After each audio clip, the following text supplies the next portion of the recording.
Bonjour à tous, ravi de vous avoir parmi nous et ravi d'accueillir Professeur Alem Leila.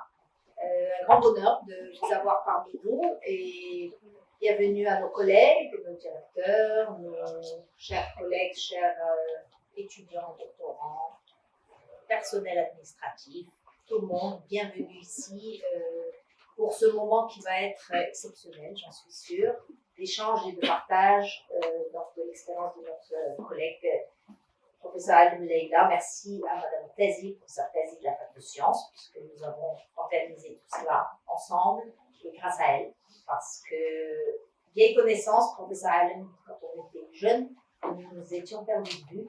Grâce à Lina Tazi, nous nous sommes retrouvés et ravis de l'accueillir parce qu'elle a beaucoup à nous apporter et elle a été quand même, elle nous le dira, étonnée quand même de voir qu'il y a des choses qui commencent à se construire. Merci au cluster, c'est le troisième, d'être présent avec nous, représenté par le professeur Mahmoudi, que nous avons rencontré aussi à l'université. Et nous nous remercions de sa présence et de tout ce qu'il a partagé avec nous déjà et partagera à l'avenir, Inch'Allah. Alors, si vous permettez quelques mots, pour ne pas être trop longue, pour présenter le professeur Alem. Je vous présente tout de suite et je vous cède la parole là ensuite. Donc, le professeur Alem a fait sa thèse, a soutenu sa thèse à l'université de Nice, Sophia-Polis, c'est ça, en 91, en IA, intelligence artificielle, 91. Elle a fait un postdoc en Australie et sur la créativité et l'intelligence artificielle. Et l'Australie l'a captée, plus jamais lâchée. Et elle est donc, elle a été ensuite recrutée au Centre national de recherche industrielle en Australie, qui développe donc tout ce qui est partenariat avec l'industrie pour répondre à donc, des problématiques complexes de ces industriels à des fins commerciales. Elle a donc beaucoup travaillé au développement de partenariats avec toute une équipe évidemment. Elle a monté de nombreux projets en recherche-développement.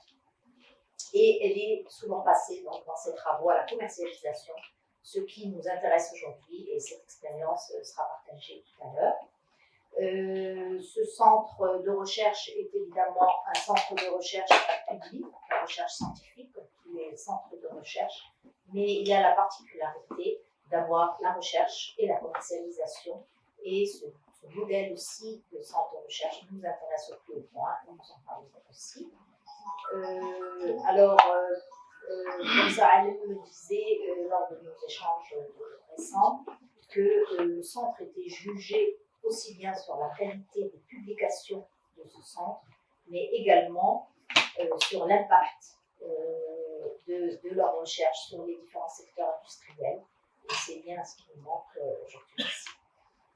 Donc, vous avez été également consultante, et vous êtes consultante en innovation et entrepreneuriat au sein d'une entreprise dont nous parlerons tout à l'heure, donc qui travaille sur les technologies innovantes.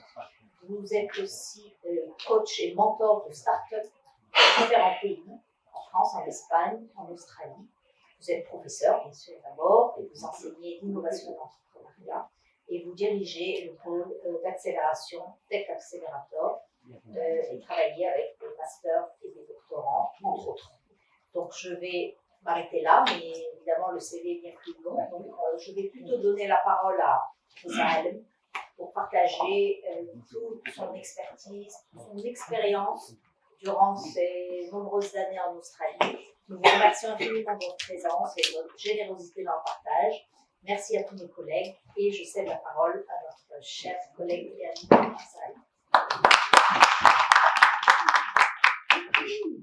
Merci beaucoup. Je commencerai par partager avec vous que c'est un moment très émouvant pour moi, parce que c'est la première fois que je présente mes travaux au Maroc. J'ai voyagé autour du monde et présenté à plusieurs conférences par le monde entier. Et c'est bien la première fois que je suis au Maroc et j'ai l'occasion de présenter mes travaux. Donc merci beaucoup pour cette opportunité. Je tiens à remercier le ministère des Affaires étrangères et particulièrement le programme FINCO, par le CNRST et Mme Jamila El-Alami qui m'a vraiment invité à venir. On m'a dit, Leïla, viens au Maroc, on a besoin de cette compétence que tu as, on va faire du bien, on va faire des choses ensemble. Je tiens à aussi remercier le président de l'université Mohamed V, ainsi que mes collègues professeur Kelma Azrani et professeur Lina Tazi. C'est vraiment grâce à Lina, c'est Lina qui a été vraiment le fédérateur derrière cette collaboration. Donc, merci beaucoup. Donc aujourd'hui, je vais partager avec vous quelques travaux que j'ai faits. C'est juste un tout petit échantillon. Ça fait 30 ans que je travaille dans ces domaines-là. C'est juste pour donner un goût de ce que j'ai réalisé au cours de ces dernières années. Je vais parler un petit peu des travaux que j'ai faits au sein du CSRO, donc ce centre de recherche national que je vais vous présenter. Je vais aussi parler des travaux que j'ai faits en tant que consultante en innovation. Je vais très vite toucher sur ma start-up et la problématique que j'ai recherchée et essayer de commercialiser.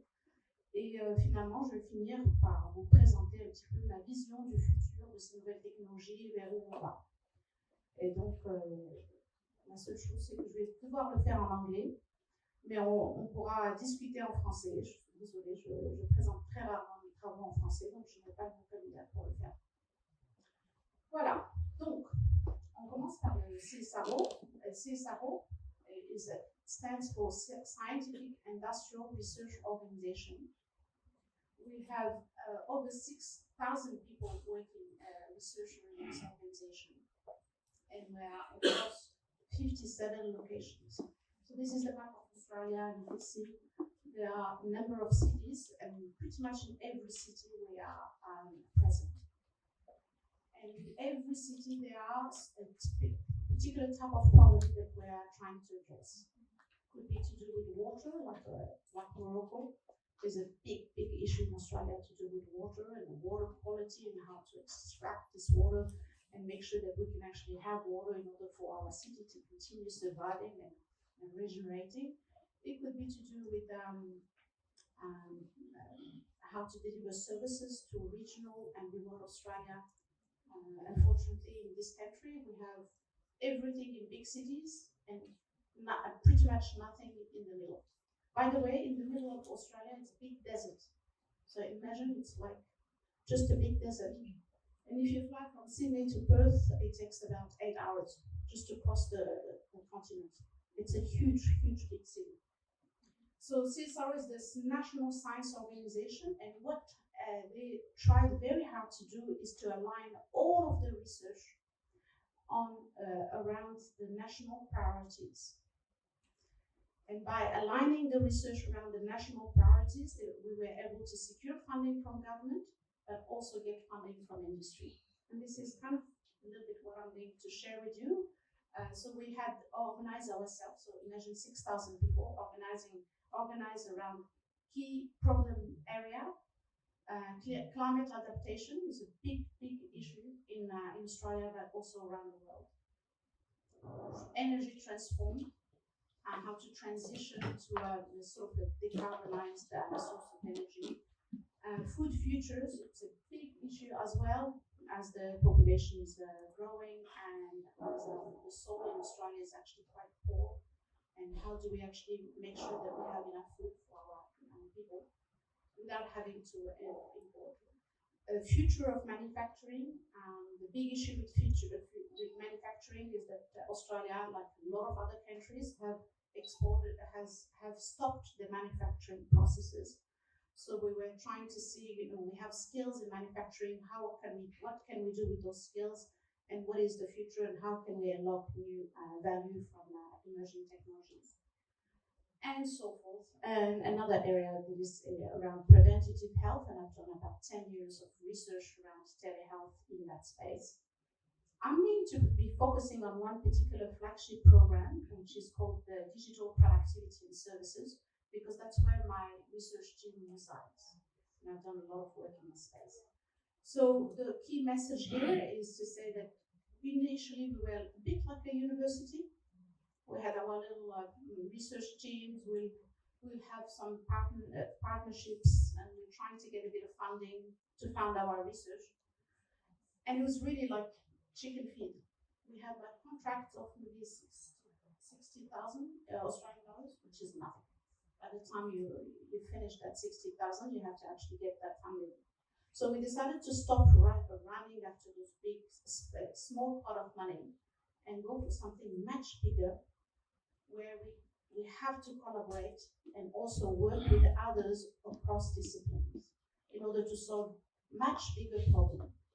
And by doing this, and it took us a real 3 years to transform into this new organization, we were able to attract a lot more, a much bigger pot of money. So, for example, my last project was in telehealth. We got 5.6 million from the Department of Health and Aging. We would never ever had a chance to tap into this money if we didn't have that structure. So that's the one message. It takes a lot of effort and a lot of time, but it's really around alignment and aligning yourself on priorities and how you can pull in all of the resources and work across disciplines. Transdisciplinary innovation is a very important thing. It's the way you create impact. And that took us quite a while to change this way of operating, because we were used to just talking to people within our own discipline. So this is how the digital productivity and services was organized. We had a lot of work with government. We had some work with smart, secure infrastructure, and then a piece of work with health. But the important thing is that the enabling technology were underneath, and we were bringing and sourcing experts from all those technology in order to deliver solutions that can be deployed in the field and can be commercialized. So this is just a bit of a background to give you a feel of the context in which I did my work, which might be very, very different from the university context. But to be honest with you, when I joined Simsaro in '92, it was very much like university. And it took us a good 5-10 years transition to this new way of operating, new ways of working, where you work across discipline and you partner with industry and you work on real problems to try to really make an impact in one particular area. So today I'm going to be talking about a range of innovation using wearable tech. If any of you wants to reach out to me, please pick up my phone, my email address, but also reach out to me on LinkedIn. I'll be accepting every single invitation if you want to continue the conversation with me. So I've been looking at wearable tech for the reason that, as I said, Australia being such an enormous big country, the key challenge was really about how can you deliver services to people that are in remote sites. They're not in the city, they're in remote sites. And how can we enable that delivery in a way that empowers people, that allows them to do their job and allows them to also build skills locally. So one of the areas that I focused on was mining. And in mining, and we do have a lot of mine sites in Australia, not only iron ore, but also a wide range of minerals that we're mining. By the way, I just found out that we have minerals that are key for the production of solar panel, which is awesome. So when you're in a mine site and you have equipment that doesn't work, often you have to call in someone from a distance to come in and fix it. And it's what we call the fly in, fly out.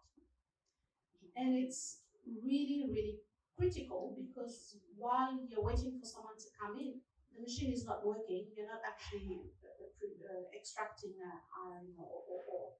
So there's a strong time pressure, there's the issue of remoteness, and also the other issue is that there's a high staff turnover. So with my research team, we really looked at this problem and said, what can we do in this space to enable the delivery of those services, maintenance services, to the mine site? And so we looked at augmented reality, because there were some solid academic research that had built a business case for augmented reality. that showed that if you have the information you need in your line of sight, instead of having it on a piece of paper or an iPad, you are able to make less errors and perform the task a lot faster. But what if that information is not enough? What if you really need a specialist who's going to actually really tell you how to do it, not just what to do, but how to do it? So that's the problem we looked at, and I'm going to share with you a little video to give you a feel of if this wants to go, of the work we did in this space.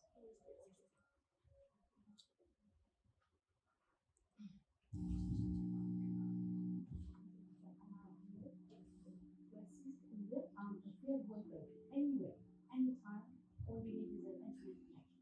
That's it.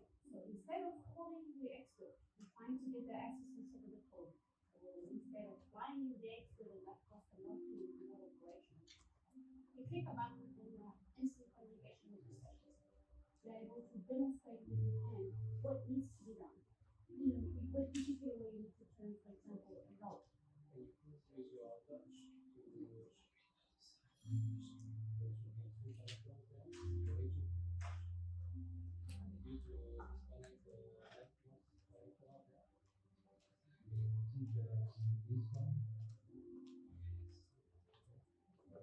initially designed it in mind with speakers also have a digital factor that allows you to just have a number system that you can adjust the way you want it, whether you ran description runs or safety runs if you like. The workflow is seeing the different gesture of the experts, but also the expert can show some technical techniques that are related to the workspace and the annotation of the documents. The technology that we developed for the design was the expert of the worker as workflow itself. We have a very touch device to the worker group. In addition to the camera we attach, we have the scanner so that the worker can use the tab in the workspace to retrieve information like technical documents, manuals, or instructional videos. There is a wide range of applications for this technology, and industry that would benefit from it include health, transport, mining, shipping. We see tremendous value in using remote guidance systems for manufacturing and assembly, training, maintenance, and emergency repair. With the remote guidance system, a single expert can assist multiple operators located at geographic separate locations. All aspects of the network communication are secure. The connection, the communication between the workers and the data. CSIRO has customized the systems to our needs, enabling us to do technical drawings and record the interaction between the expert and the operator. It's important to have this recording feature so that field worker, after being assisted by a specialist, can revisit the interaction that they have with the specialist. Second of all, it's important for the specialist because then they have a record of what has taken place. Instead of finding the expert and that costs a lot to make remote operation, you have the expert when you need it, with time. It's like having a specialist with you in front of the machine.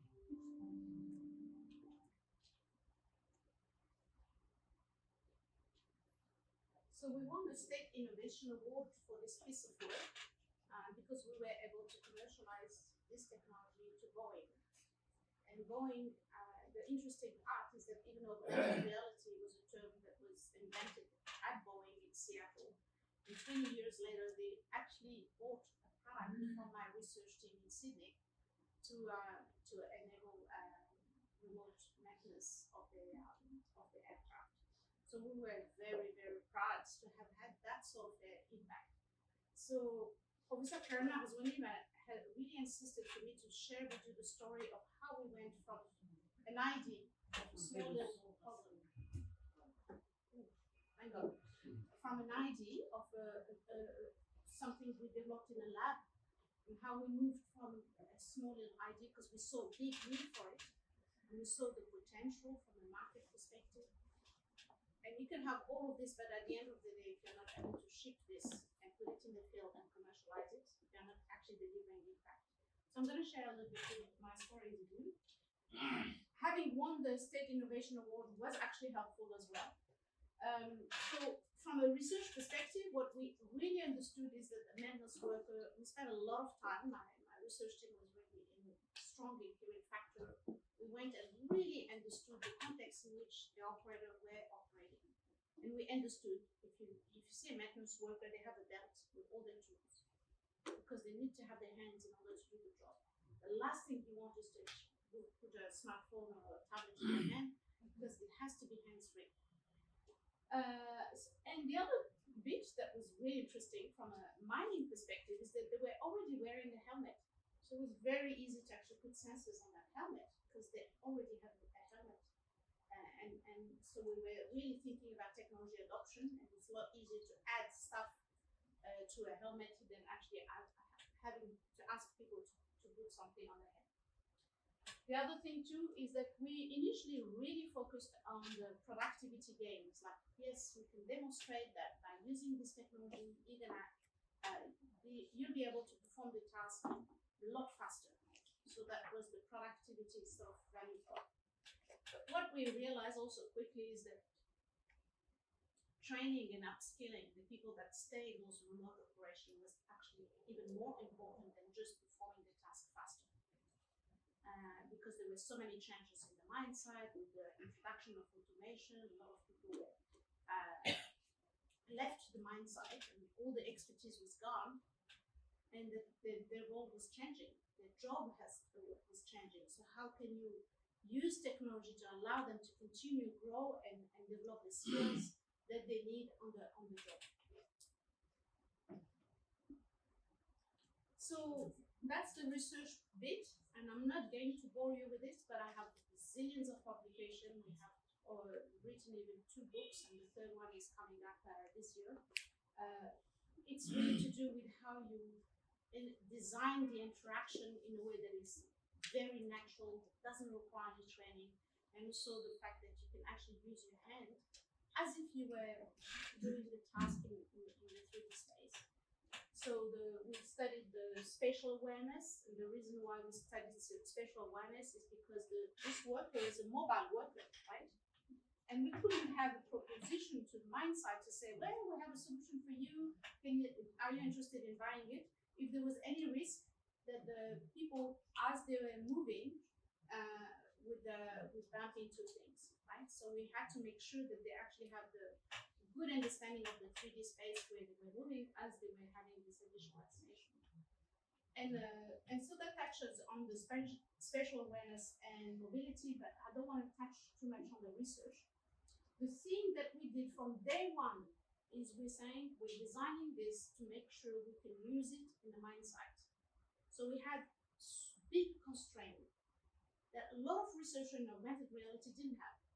We couldn't assume that there was like a more of the space because we had to have a solution. You come in, you put it in, no instrumentation, nothing, and you can get the job done. Because anything that is not like this would not be adopted. So we had that mindset from day one. Of course, in augmented reality, there's a lot of things that is assumed in terms of the model, in terms of the lighting, in terms of, we said, okay, in mine site there are equipment with a lot of reflective surfaces. We need to make sure it works in that context as well. So when you start thinking about making the solution work in the real site and you constrain yourself from day one, then at least that puts you in the better position to start off with in terms of doing a field trial and in terms of your journey for commercialization. So these are some of the concerns we had. Of course, it had to be reliable. Anything that is not reliable never goes. It's got to be scalable because people are going to want to scale it and use many units. The other aspect of it was another constraint is in mine site, there's a lot of dust and there's dripping water. We had to actually deal with that too. We had to have a ruggedized equipment so that we can put it on the site. In my team, we didn't have the expertise in this. We didn't know anything about hardware. So I had to partner with a startup in Italy to provide all the hardware so I can actually bring something that can be used in the mine site and not the little backpack that I designed in my garage with my husband and kids. Because the first prototype was really, really basic. It was just to test the idea, but we had to actually move from this proof of concept to something that is almost technology readiness level 5, so we can actually do the trials and put it out there and make it work and show to people that it can work. So that's the very first phase. And that's a lot of work. So what we did, so Boeing was interested in this piece of technology, says, can you please bring this stuff to us, Leila? I said, yeah, sure. And they said to me, can you bring it to the research and development side? I said, no, we're not bringing this to the site. From research to research, we want it in the field. So it took me 3 months to convince them to let me come and actually bring the tech to the field, set it up, and then have real people using it. And that was like the first tip. It's working, and people are saying we can use it. Now we can talk business. So they were saying, oh, can we buy it? So, no, we're not buying it straight away. What is the scenario you're going to use it for? What is going to be the return on investment? How can we have like a go-to-market strategy that is clear, that will work for them, so that 1, they know it's working, 2, it's creating value, 3, it's adopted by people, and then finally, the business is going to sound good because we're going to save a lot of money. And all of those things are steps we've taken, and that's the reason why they've actually bought the technology from us instead of a vendor. A vendor would just say, here's the price, get it, good luck. We did all that strategy work with them, and I'm happy to discuss that a little bit further after the presentation. But I just wanted to touch on this if some of you leave, to show you that if you really mean business and you really mean impact, these are some of the steps you have to do. And it's hard work, because people don't open their sites to you easily. Accessing operator is tough. Accessing real people, real sites is difficult. Picking the winner is difficult. So we had like 4 different applications of this technology with Boeing. I had to pick one to start with and to make sure it's going to work. And it was nothing to do with the return on investment. It was actually having someone who was a champion. And I said, okay, I've got someone. I'm going to be behind this person. This champion is going to actually make it work on site. I was in Sydney. This was all taking place in Seattle. So there's a lot of other factors to get to that stage. And it's complex. But it's the only way. So we did the field trial at Boeing. We also went in the mine site in Western Australia. We studied the technology adoption and we had evidence that the operator will adopt it and saw value in it. Again, I've talked about the return on investment. But then the next step is, how are we going to secure also a commercial partner in this key market? My job as a scientist was not to actually read into the marketing. My expertise is not really in that. Even though I did all the go-to-market strategy for a client, I needed to have an industry partner that will actually focus on the marketing of this tech. So we spend a lot of time securing those partners, but also exploring other potential market. Remote medical assistance, first responder. This was like an amazing scenario for us for this piece of technology. I can't remember who I was talking to this morning, talking about legal issues. I mean, this is one of the things we had to deal with. We were talking with Victoria, and we were saying, imagine if you're in the ambulance, we put this system in place. So the first responder, instead of just keeping you alive to take you to the hospital, they actually can do an operation. They can save your life. So we're talking business here. We're talking about saving lives. But in order to do that, you need to have a legislative okay, so that the hospital, the specialist doctor in the hospital is able to actually provide this service to a first respondent and so forth. And we could only explore that in Victoria because in the New South Wales, the state where I live, this piece of legislation doesn't exist. So these are the kind of things, again, that you have to deal with in terms of putting a system out there. Okay, enough on the commercial side. I hope that gives you a bit of a feel of some of the challenges, some of the bottlenecks, some of the things we had to do to make it work. it took vision, it took strategy, it took a lot of effort, and it took a lot of not accepting the no. Someone would say, no, you can't do this, Leila. I said, well, I'm going to prove to you, I'm going to do it. And I had so many people saying that to me, even within the organization. I didn't have support of the business development staff. They said, there's no way you can do this. So, well, follow me and you'll see. And once it was successful, yes, we were all behind Leila, it was great. But in the beginning, I didn't have anybody, and had I failed, I may have lost my job. But I was passionate enough to push it with this. So not taking a no is a big one. Okay, so I'm going to share with you another video here. I'm not going to put the audio because it's really loud. But this is like another implementation of this remote guiding system, but really looking at a 3D. So imagine if you can actually be totally immersed in this remote site and you're able to actually guide in 3D. Therefore, you can do more than just pointing, you can actually be super precise. And that idea came from talking to doctors. They said, well, if we're going to do this, we really need to be able to act in 3D. So this is something we developed as a proof of concept. It hasn't been commercialized because it was not designed for this, but it was more designed to actually show to people this can be done. So often you start with what can be done now, but you show a bit of future where things can be, can go, and you work with that. So you see, it's still the scenario of teleassistance.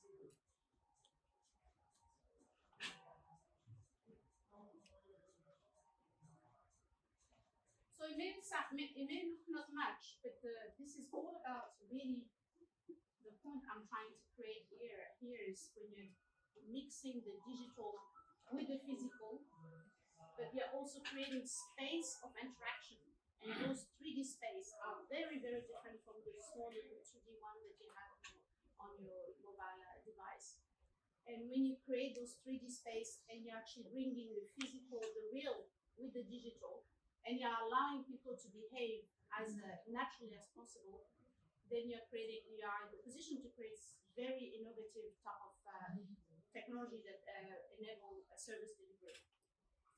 And one of the things, the last point is really very close to my heart, which is really my research, which is to do about how you create experiences that are natural, where people don't use their hand the most natural way possible, and not having to use some kind of interface. Okay, so wearable tech. So we talked about 2D remote and 3D remote and remote assistance. Here I'm going to share with you another application in the mining sector, and the problem they were trying to solve. Can you hear me? Yeah. The problem they were trying to solve is truck driver fatigue. So you notice that I'm always starting with the problem, not the tech. Because you've got to understand the problem and have that deep understanding of the problem and the context before you can even start thinking about the tech. Even though I was surrounded by software engineers that just wanted to develop anything, and they were so frustrated because they wanted to go ahead and develop a solution. So the problem here was the truck driver, they drive in mines for maybe 8-hour shift, and they are not allowed to drive more than 40 kilometers an hour. So of course they fall asleep. It's very tiring. So instead of doing the usual industrial IoT where you put the sensor on the machine and you monitor it at a distance, the idea was to actually put the sensor on the people, the drivers. And through some really clever AI and understanding of sleep theory, we were able to detect microsleeps.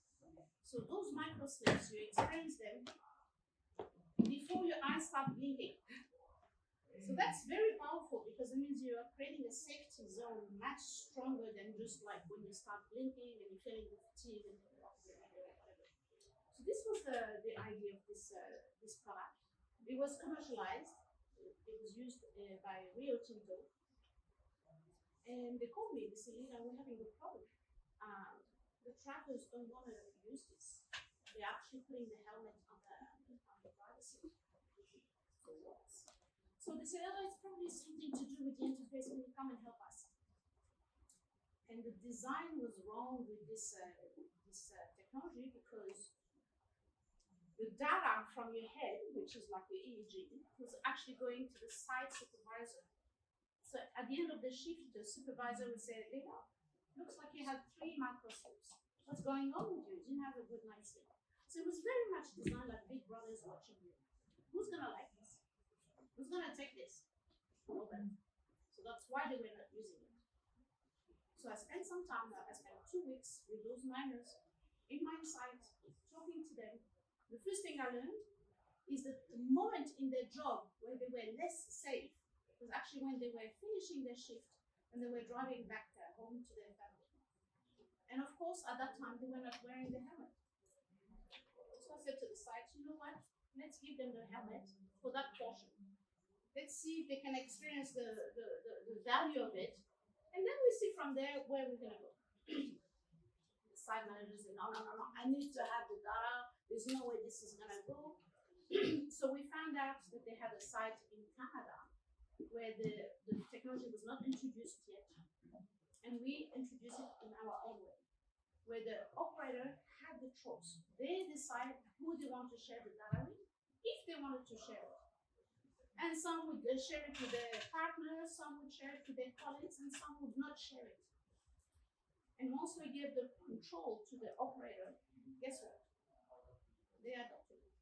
We had 80% adoption rate, whereas in Sydney, in Australia, nobody was using it.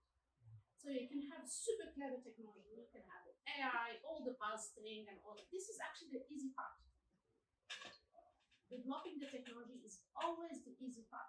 The hard part is actually making it fit and creating real value for those end users in the way that they see value, they experience it, and then they adopt it. Because if there is no adoption, there is no impact. So this was a very successful story because thanks to this, they started having a lot more adoption, and now this technology is actually used in most of Rio Tinto sites, including Australia, even though we started in. So sometimes you can't do the trial in your own home country. You pick it in a place because maybe there's less government. You show that it's worked, and then the others will come. And by the way, in Australia, we are fast follower. We follow very fast. We have to wait for someone to do it to show that it works, and then we do it. We're very conservative, so it's not like, we're very different from many other countries. We're actually fast follower. We wait for it to work somewhere else. So you have to demonstrate that, and once you demonstrate that, then there is adoption. So that was the reason. Story. I started looking at this problem. I'll share with you this short video. This was when I was an innovation consultant.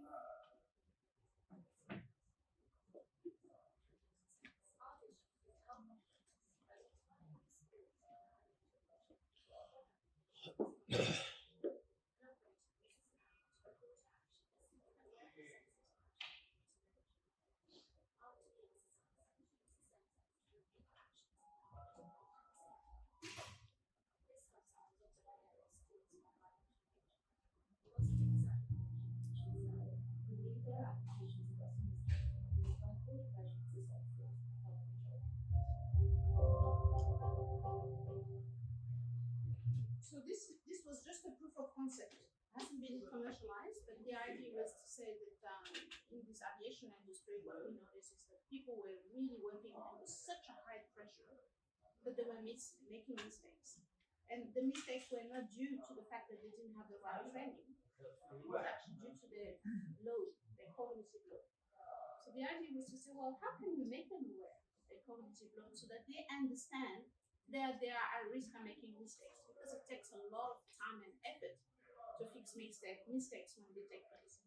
So that was an idea, and we used it at ThoughtWorks. ThoughtWorks is a global innovation firm, and I was expanding this firm in terms of delivering a new offering in the market where companies can unlock value from emerging technologies, and I was using this as a way to do that. I realized that you might be getting tired. I'm getting close. This is the work I did for with my own startup. I was interested in really helping people to prevent being sick. And I draw on the research of the HeartMath Institute in the US, who demonstrated that heart rate variability is actually a good proxy of your resilience to stress. And the idea was to basically have a smart device that you can wear and you become aware of your risk of chronic disease. So I won't talk too much about this. But the key thing here, really from a vision perspective, is the integrated mobile and wearable, which is not new, data analytics, but also tapping into this quantified self. So how can you better understand yourself, what's going on, not just from the outside, but also from the inside, so you can operate better. And that's something that really fascinates me when I don't forget it.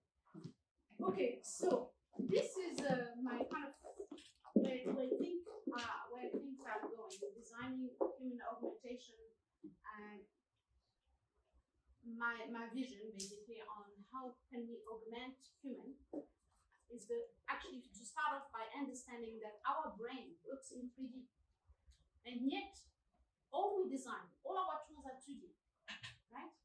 So it's like if our brain, I'll give you the analogy, let's say this is my brain and this is the tools, it's like we're doing this instead of doing this.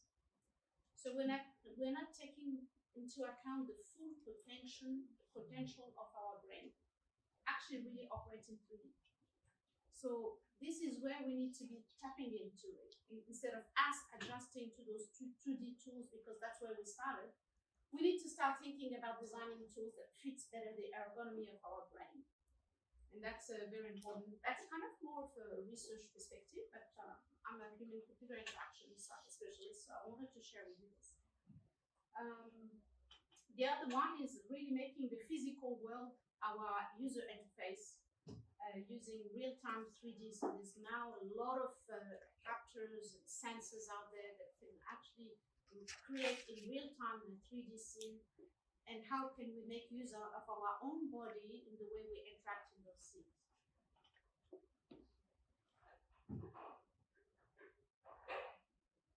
From another perspective, which is kind of touching on the previous talk, here is really how, if we're going to augment human, how can we better leverage our own physiology? And I talked about how can we augment our memory and cognition. I talked about cognitive load. How can we become more aware of our own cognitive load?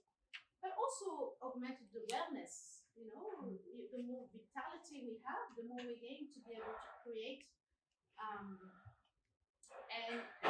I strongly believe that in this prevention, health prevention, it comes from this education that we need to give ourselves, and we are able to use those wearable technology as a way to proactively learn about our physiology for improved health and prevention.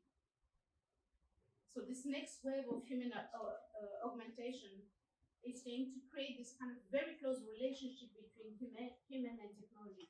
It's not about just I'm an end user, it's more I'm a human and the technology is there to do what I want it to do.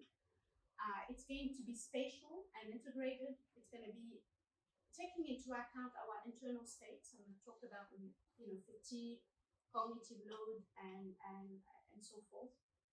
It's also going to be evolving with us because it's going to learn from us, and it will be able to. If we design it properly, it will help us do our job, but also be fitter and healthier. And that's pretty much conclude my talk. This is acknowledgement to some of my colleagues, and thank you very much for having me.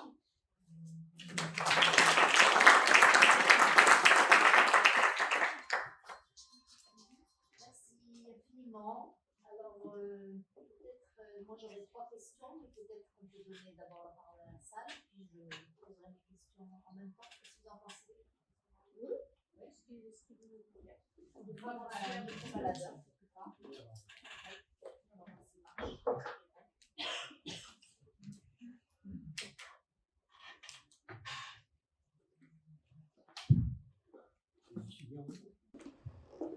Bonjour encore une fois. Donc, je remercie déjà Madame Leila, Dr Leila, pour être présente avec nous aujourd'hui. C'est un grand plaisir de vous avoir avec nous. C'est très intéressant.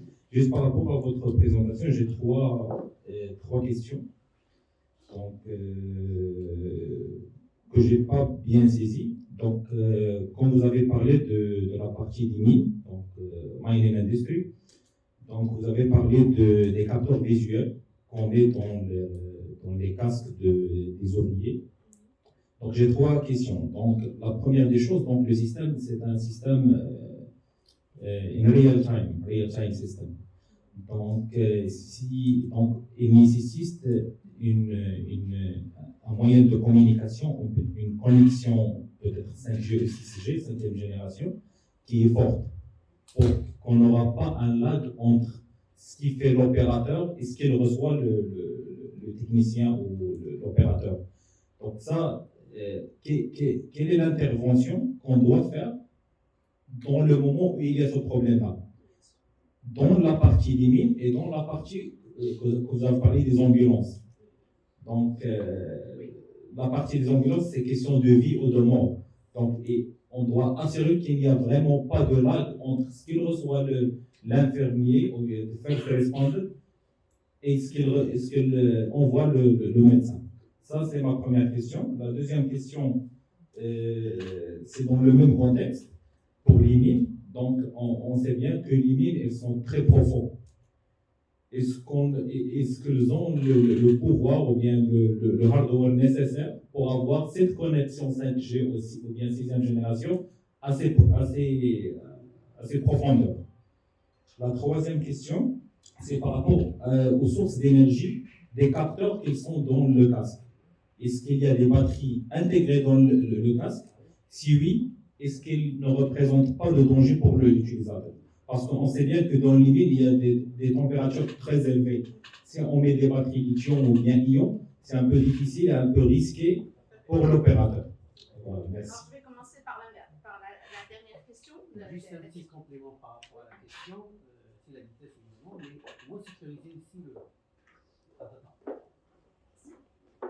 D'accord. Donc, c'est une question très importante, bien sûr, parce que si un équipement qui ne marche pas et que la data est récupérée ailleurs, ça peut être un gros problème. Donc, c'est là où vraiment on a eu une approche transdisciplinaire. On a eu des spécialistes dans justement la sécurité de la data, on a eu des spécialistes dans tout ce qui est réseau. Donc, pour répondre à la première question, ce côté de la batterie, c'était pas sur le casque, c'était une batterie portée. Et ça a été testé en Italie par ce VR Media qui ont conçu en fait une batterie qui pouvait être utilisée dans les mines. Donc on n'a pas essayé de résoudre ce problème, on a acheté. D'accord. Donc il y a des problèmes worth solving, il y en a d'autres, il faut juste aller chercher des spécialistes qui l'ont fait et le récupérer. Sinon on perd beaucoup trop de temps et le temps de rentrer sur le marché c'est trop tard. Donc ça c'est une première leçon à retenir. Pour l'histoire du réseau, donc au départ on a fait OpenMine, donc on était en extérieur, il n'y avait pas de problème, enfin il y avait des problèmes, il y avait juste le réseau local. Donc on a dû démontrer pour les mines qui sont dans le Pilbara, donc c'est tout au nord de l'Australie, ils n'ont que le satellite. Il n'y a rien d'autre que le satellite. Donc on leur a montré qu'on pouvait l'utiliser, cette application, avec une connexion satellitaire et qu'on connaît les délais. Et donc ce qu'on a fait en fait, c'est quand on n'avait pas le réseau, on montrait des images. Au lieu d'avoir du live data de la vidéo, on utilisait la dernière image avant qu'il y ait un souci d'internet pour que l'expert continue à avoir des données, pouvoir guider et assister. Et on a montré, donc ça a été fait, c'est une étude qu'on a réalisée, qu'avec ce balancement où on prend en compte le quality of the service avec la qualité de l'assistance, qu'il y avait quand même encore, on arrivait à délivrer. C'est là que le côté de reliability est important, que la personne pouvait continuer à faire son travail. Bien sûr, c'est pas aussi bien qu'avec le live data, mais ça possibilité de le faire. Donc, il y avait une perte de temps, bien sûr. Les gens réalisaient la tâche mettaient un peu plus de temps à réaliser. Mais ils arrivaient quand même à réaliser la tâche et c'était déjà un moyen de le faire. Donc, ça, c'est la partie configuration du système pour s'assurer qu'il fonctionne dans toutes les conditions. Il ne faut pas juste assumer qu'on va avoir les conditions idéales. On ne les aura jamais.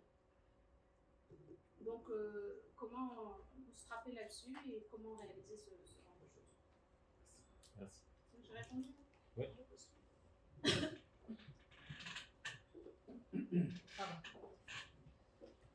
D'abord, merci Madame Leila pour cette belle présentation. Even I have a bad English, j'ai pu comprendre pas mal de choses. Mais c'est pas grave. Alors, je reviens à la biotechnologie qui a été évoquée par notre collègue tout à l'heure. Bon, j'ai pas de question, mais j'ai une expérience que j'ai vécue avec un ami. Donc, je vois cette technologie également dans la partie installation, pas uniquement maintenance. J'ai vécu un exemple, une étude de cas, si vous voulez. Il y avait une usine en Afrique qui était en train d'être installée. Et il y avait beaucoup de problèmes logistiques et bien sûr financiers pour faire déplacer quelqu'un des Pays-Bas pour faire l'installation en Afrique, en Côte d'Ivoire. Ils ont demandé un budget un peu colossal pour faire le déplacement, et sur les 6 jours et tout ça. Donc, en gros, suivant un peu, je me suis dit, mais pourquoi ne pas utiliser cette technologie? Parce qu'il y avait un grand risque, parce que si on n'arrive pas à bien installer la machine, il y avait un grand risque de la faire bousiller. Je ne suis pas spécialiste, mais il y avait un grand risque, surtout que les machines, c'est des machines d'1 million de dirhams et plus. Donc 1 million de dirhams et plus, donc il y avait un grand risque. Donc pourquoi ne pas aller également dans ce sens d'installation? Et le budget de déplacement, juste entre parenthèses, c'était de 200 000 dirhams pour faire le déplacement. Donc c'est quand même un budget intéressant. On avait le même cas aussi dans les mines, c'est-à-dire que souvent le spécialiste il arrivait, il faisait son job en 10 minutes et repartait. Et même pas quelques heures après, on avait besoin d'un autre spécialiste et hop, on faisait voler là le spécialiste. Donc ce genre de technologie, il y a 2 aspects. Un, c'est vraiment upskilling de la workforce, ça c'est important. On ne peut pas juste dépendre d'un spécialiste qui ne va pas être là tout le temps. Il faut livrer ses connaissances à la personne quand elle a le problème en face de la machine. C'est là qu'ils vont apprendre. Donc, une fois qu'on a une workforce qui commence à se développer, qui commence à avoir les compétences, on commence à s'intéresser à d'autres problématiques. Et c'est vrai que l'installation aussi, c'est un aspect important. Le deuxième aspect sur lequel je n'ai pas touché, c'est le fait qu'au départ, quand on a gagné le prix d'innovation, je pensais que vraiment c'était la solution technologique. Voilà, il y avait la réalité augmentée, les mains et tout ça. Donc j'ai mis vraiment le paquet sur la nouveauté au niveau technologique. Et en fait, je me suis trompée. L'innovation n'était pas dans la technologie, elle était dans le service. J'ai mis 1 an à comprendre ça. Et donc ça, je veux aussi partager ça avec vous, c'est que en fait, innover dans le service et dans le business model, c'est beaucoup plus important que l'innovation juste technologique. La technologie, elle est là en support des nouveaux business models. Donc, par exemple, dans le cas de la maintenance, ça permettait aux entreprises qui livraient ce service d'avoir des prix différents selon le type de machine. Si c'est une machine dont toutes les opérations dépendent, on dit on vous donne l'assurance, en moins d'1 minute, vous avez un expert. Par contre, si c'est une machine qui peut se permettre de ne pas fonctionner, on peut avoir un arrangement différent. Et ça, c'était l'innovation. Et je n'avais pas réalisé. Et moi, ça a été mon parcours. Donc, réfléchir aussi, en fait, à ce digital service qui est enabled par la technologie et quels sont, en fait, les différents business models que ça peut supporter. Merci. Merci. Merci beaucoup. Merci, docteur Leila. Ça fait plaisir de faire votre connaissance. C'est une richesse, vu tout ce parcours. le Maroc a besoin de vos compétences. Donc, je vous dis tout de suite, j'ai quand même 35 ans à l'université Mohamed V et nous avons malheureusement, je ne sais pas heureusement, on a déposé pas de brevets, jusqu'à maintenant 15 brevets qu'on prévoit à l'échelle internationale, des prix aux États-Unis, Canada, etc. Mais malgré ça, il n'y a même pas un seul projet qui est commercialisé. Et ça pose énormément de questions. Comment ça se fait que des projets avec des recommandations 100% innovation, 100% commercialisable, etc., il n'y a pas ce pont entre l'universitaire et l'industriel. Ça veut dire qu'il y a quelque chose qui cloche. Hein. Et ce n'est pas seulement dans un domaine précis. On a un panorama de brevets et d'innovation. Ça va du médical, un scanner pour la détection du cancer du sein, un qui va résoudre le problème de fraude dans les examens. Ce matin, je viens de voir que le gouvernement a bloqué tout un système qui vont utiliser les étudiants en bac. Ça vient de la Chine. Et nos étudiants, c'est les résultats de bac, il y a des centaines à l'échelle nationale qui ont 20 sur 20 les résultats de bac. Alors que leur niveau, c'est vraiment très très faible. Ils peuvent avoir un accès à des concours de médecine, des écoles, parce que le gouvernement il pose le seuil 18-19. Et bien, si le gouvernement pose 18-19, l'étudiant il peut dire, moi je vais avoir 20. Il ne mérite pas 20. Donc, le système, il faut qu'on revoie le système. À la limite, l'ingénierie, on peut griller une carte électronique, mais en médecine, c'est la vie des gens. Surtout gynéco, cardio, etc. Donc, on a des médecins qui sont vraiment. Alors, donc, on a inventé un système pour résoudre le problème de l'effet du portable sur la santé. Pour résoudre le problème de l'effet thermique. Par exemple, ça, c'est le problème de fraude. Donc, on a plein de donc, pour résumer, on a vraiment besoin de collaborer avec votre système. Et j'ai vu votre slogan, la collaboration stimule l'innovation. Donc, on a besoin de cette collaboration. Je suis sûr et certain, avec cette collaboration, on va aboutir à des choses très, très intéressantes. Je vous remercie. Si je peux me permettre avant de vous donner le micro, pour compléter justement, c'était une des questions que je voulais vous soumettre aussi, c'était est-ce que vous pouvez nous aller un peu plus dans des éléments d'info sur comment vous avez approché, par exemple, Boeing ou les autres industriels, autres entreprises avec qui vous avez travaillé, comment vous les avez approchés et comment vous avez ensuite déployé votre solution avec eux. C'est ça, implémenté, on va dire, dans la structure. Vous mettez un petit peu. Donc, ce pont-là, on a tant de mal à construire. Nous sommes intéressés de savoir comment les choses se passent. J'en aurai deux autres, mais je vais donner la parole à mes collègues. Vous voulez répondre peut-être avant que Madame pose sa question? D'accord, donc allez-y, gardez le micro, allez-y si vous voulez bien répondre. Ok, je peux rester ici? Bien sûr. Je suis un peu fatiguée. Ouais, donc le pont. En fait, il faut comprendre qu'il y a différents centres de recherche qui ont différents rôles. Donc, on a des universitaires qui font de la recherche théorique, et c'est très, très, très important. Moi, tout ce que j'ai réalisé dans mes travaux qui ont été commercialisés, en fait, c'était à base de recherche théorique. Et donc, il faut conserver cette recherche théorique. Et il y a des centres de recherche qui sont plus appliqués, comme le centre de recherche dans lequel j'ai travaillé. Et en fait, il faut faire d'abord le lien entre les universités et ces recherches, et les chercheurs qui font de la recherche appliquée. Comme ça, et créer et bien sûr, démarrer par une problématique. On peut avoir des brevets. Si on n'a pas une problématique claire, c'est plus compliqué. On a typiquement deux approches. Le technology push, c'est-à-dire qu'on a une solution, on cherche un marché, ou le market pull, on démarre sur une problématique et on crée une solution pour cette problématique. Les deux sont viables. C'est plus facile de faire le market pull, c'est clair. Mais c'est tout à fait jouable aussi de démarrer avec une technologie et chercher un marché. Je ne sais pas si j'ai répondu à votre question, mais c'est comprendre qu'il y a différents acteurs dans le système qui ont des rôles différents. Moi, s'il n'y avait pas 20 ans de recherche en réalité augmentée, je n'aurais pas pu développer cette solution. Et c'était des académiques qui ont fait cette recherche, c'est pas moi.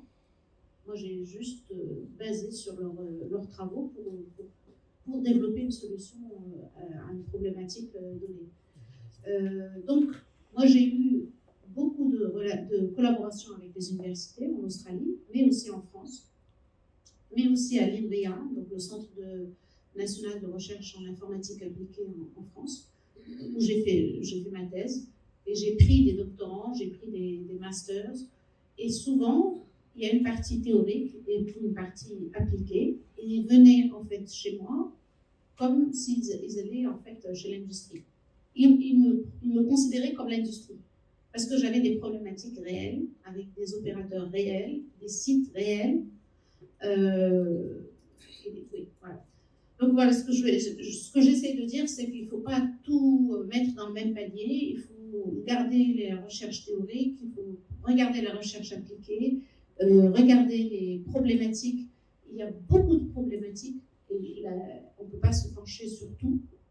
Et nous, ce qu'on a fait au CSAO, c'est se dire quelles sont les priorités qu'on va prendre, et quelles sont les priorités qui vont nous permettre d'attirer des fonds. Et on s'est tous mis dessus. Et ça a été la chose qui nous a permis de sortir la tête de l'eau. Parce qu'avant ça, 80% de mon activité, c'était chercher des contrats. Et le temps d'en trouver un pour financer mes étudiants. Mes chercheurs étaient payés par mes contrats. Donc, ce n'était pas des contrats pour des thésards, c'était des contrats pour payer mon salaire et celui de mes chercheurs. Et ce n'était pas viable, on ne peut pas travailler comme ça. C'est toujours des petits contrats. Donc,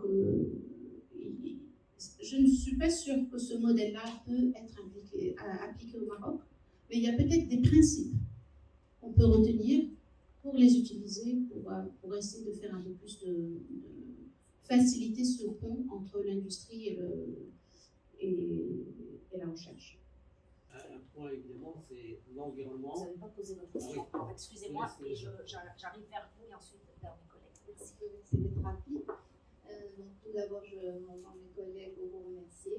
C'était vraiment très intéressant de voir même les difficultés, vous avez souligné beaucoup de difficultés que vous avez rencontrées. Et je vais commencer peut-être par le dernier mot par rapport à l'innovation dans le service, qui semble être la plus cruciale.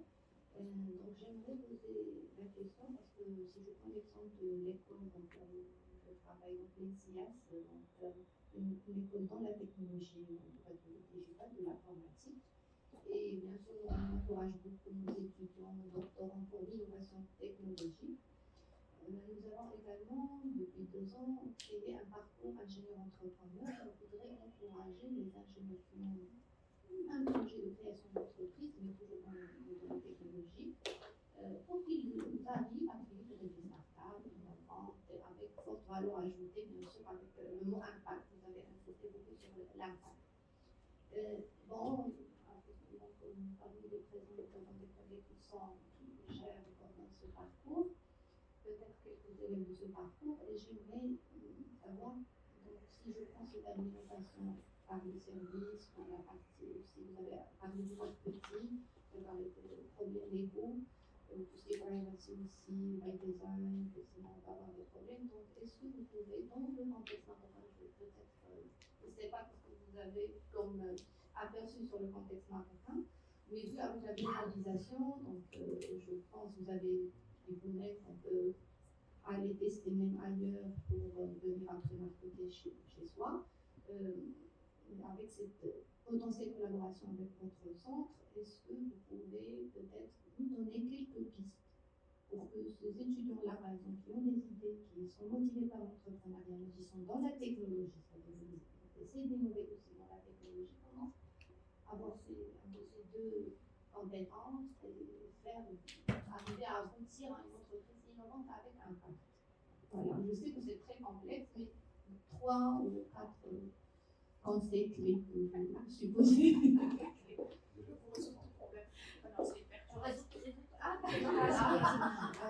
En fait, c'est ma passion, c'est ce que je veux faire. J'encadre des porteurs de projets, des founders. Je suis coach dans le Founder Institute, donc ils ont des pôles autour du monde, dont un qui était au Maroc, à Rabat en plus. Et donc mon but, c'est vraiment d'aider ces porteurs de projets et faire du lien entre eux. C'est-à-dire un des bottlenecks qui n'est même pas couvert par le business model Canvas, c'est vraiment la tech adoption. D'accord, on a bien compris ça quand j'ai donné l'exemple de Remote. Et donc, mon idée, je ne suis pas sûre que c'est une idée viable, je suis en train d'expérimenter, c'est d'aider ces porteurs de projets, de faire du lien entre ces chercheurs, ces porteurs de projets, pour voir s'ils ont des thématiques similaires, s'ils peuvent bénéficier, par exemple, d'un site où ils peuvent tester leur technologie. Et si déjà ça, on peut faciliter, ça les approche de la commercialisation, ça leur fait un pas vers ça. Donc moi, c'est ce que j'espère faire. Donc, vous m'avez parlé de vos travaux dans la santé. On a à Sydney un centre qui s'appelle Cicada Innovation. Je suis coach dans ce centre. Ça serait intéressant de voir s'il y a des gens qui s'intéressent par cette problématique et voir si on peut vous mettre en contact avec eux pour qu'ils puissent faire la partie testing que vous avez tellement de difficultés à faire ici. Et vous me parlez de votre budget pour acheter un sein qui ça coûtait $10 000, je ne sais plus combien.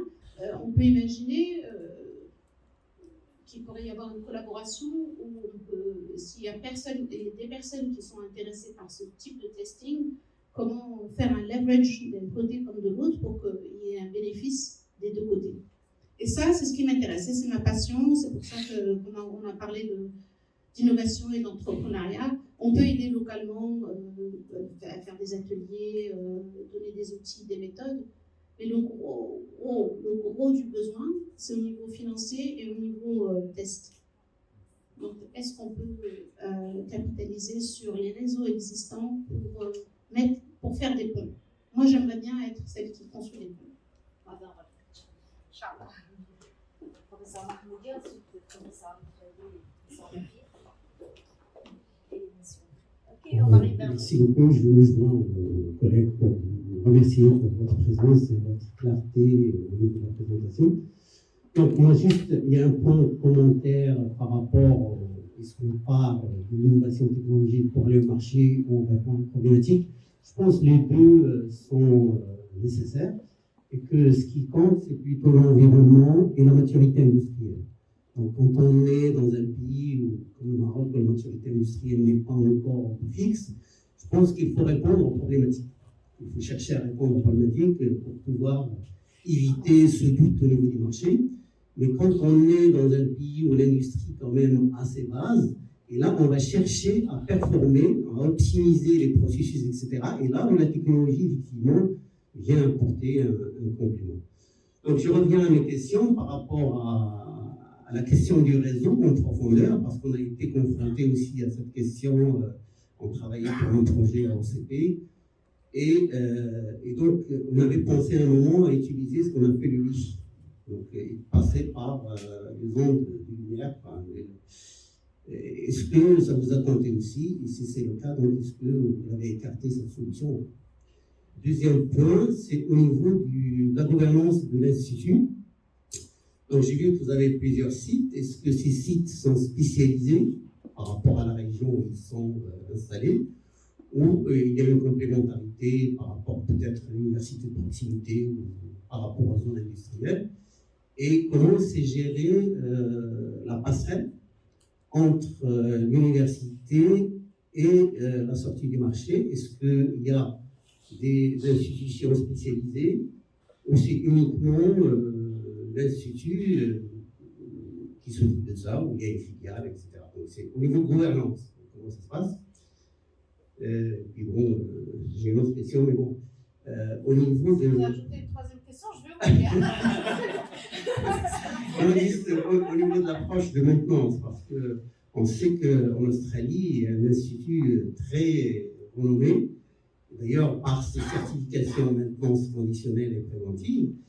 Et la solution que vous avez apportée, c'est plutôt au niveau de la maintenance de réparation, d'intervention rapide.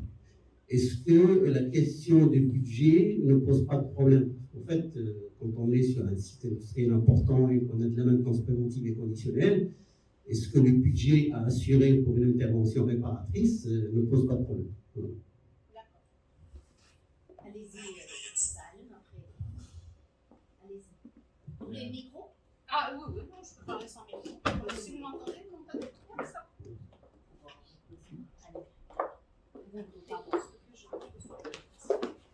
Alors, je vais essayer de rappeler les questions. On va commencer par la dernière, c'est celle dont je me rappelle, l'histoire de gouvernance. Oui, on a par exemple, Apples, c'est le Western Australia, le côté gauche de l'Australie. C'est là où, tout le Western Australia, c'est là où on a une grosse production minière.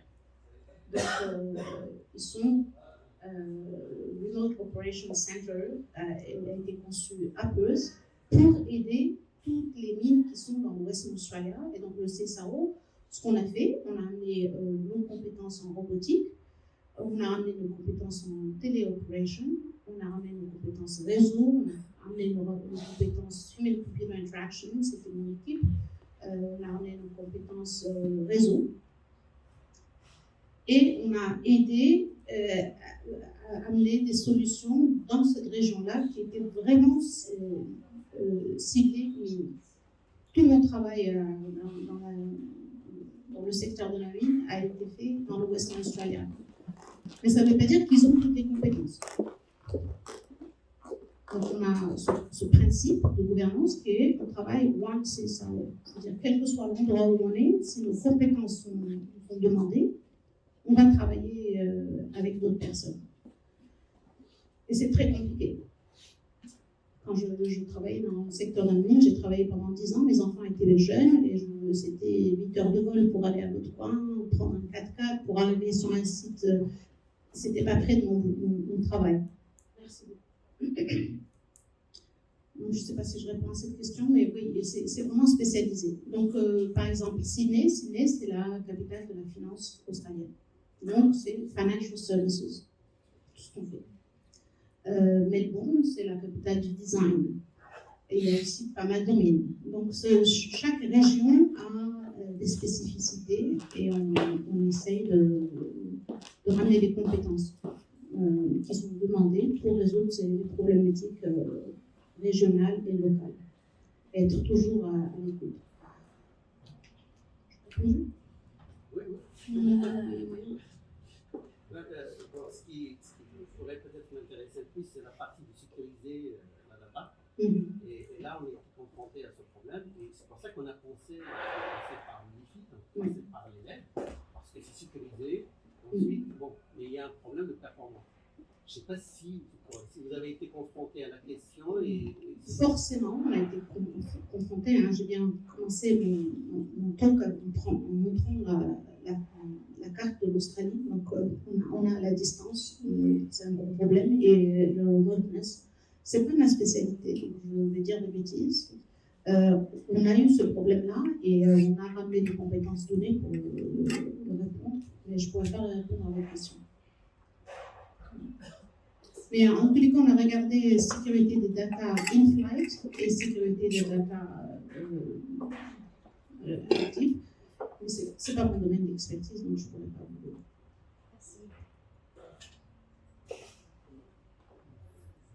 Thank you, Madame Leila, for this wonderful presentation.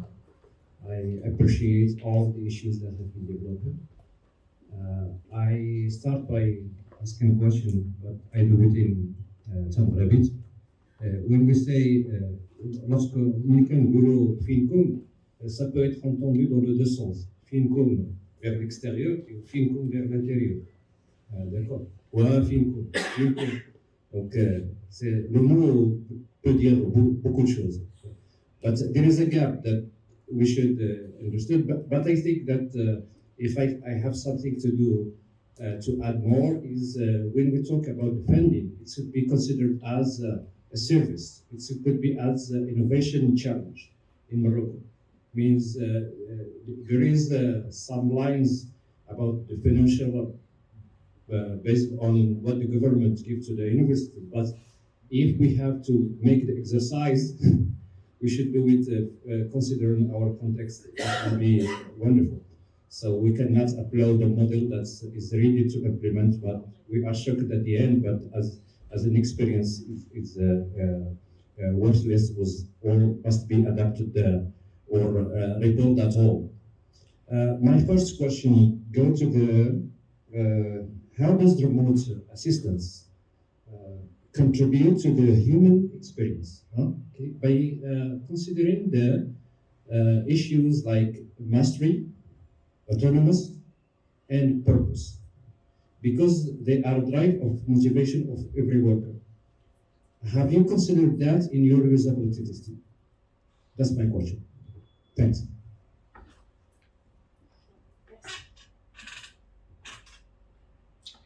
Donc, d'un point de vue de recherche, une chose qu'on a vraiment regardé de près, c'est la qualité de la collaboration.